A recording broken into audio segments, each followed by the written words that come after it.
kata kuncinya adalah dibalut dengan kertas. Ketika daun tembakau dikeringkan terus dirajang gitu ya, terus biasanya dikasih perasa atau saus gitu ya. Ketika sudah dikasih perasa, dicampur gitu, kemudian dilinting atau dibalut dengan kertas, maka itu sudah disebut sebagai sigaret atau rokok. Nah, itu.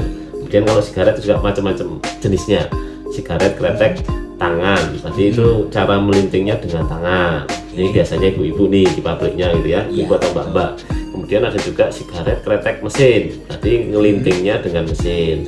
Kemudian kalau sigaret putih itu biasanya masih nggak ada campurannya, polosan daun tembakau saja dirajang, kemudian dikasih balut kertas. Tapi kalau dikasih perasa misalnya ada rasa-rasa atau bahkan campur dengan kelembak atau menyan, jadi rokok kelembak menyan, sigaret kelembak menyan. Ini yang di daerah pesisir banyak nih, mungkin Pak Edi dan jajarannya banyak menemui di pasaran nih, rokok kelembak menyan.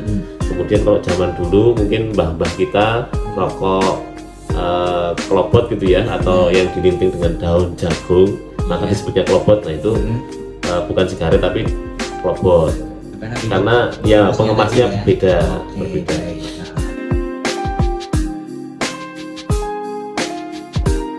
Ini untuk Satuan Polisi Pamung Praja atau Satpol PP Gunung Kidul ini juga dapat nggak Pak kayak gitu tuh Pak? Atau seperti daerah lainnya untuk dana bagi hasil tembakau itu tadi, apakah juga mendapatkan Pak? Ya, tentunya perlu kami sampaikan bahwa setiap daerah, kabupaten, provinsi, kota ini kan alokasi dana dari pusat itu cukup banyak. Karena postur APBD kita ada dana alokasi umum, dana alokasi khusus, dan dana bagi hasil. Dan salah satu dana bagi hasil itu adalah dana bagi hasil cukai hasil tembakau. Dan alhamdulillah untuk Gunung Kidul ini tahun ini memperoleh dana sekitar 120 juta yang di Satpol PP Kabupaten Gunung Kidul. Dananya banyak sebenarnya, karena ini hanya porsinya 10% dari DBHCT yang di Gunung Kidul. Yang 50% tentunya digunakan untuk kesejahteraan masyarakat 50%, dan kemudian untuk bidang kesehatan 40%. Dan untuk penegakan hukum tentunya ini porsinya di tempat kami di Satpol PP ini 10%, dan nilainya tahun ini di tahun 2023 adalah 120 juta. 120 itu baru 10%-nya Pak ya. 10%-nya udah segitu ya. Oke, dan ini pemanfaatannya untuk DBHCHT oleh pemerintah daerah atau Satpol PP di bidang penegakan tadi 10% ini digunakan buat apa ini Pak? Ya tentunya sesuai dengan aturan bahwa Satpol PP ini sebenarnya tugas pokok dan fungsinya itu kan terutama ada 3, yaitu penegakan perda, kemudian juga terkait dengan perlindungan masyarakat, dan juga ketentraman dan ketertiban umum. Kemudian untuk dana bagi hasil cukai hasil tembakau ini, kami mempunyai 3 kegiatan besar.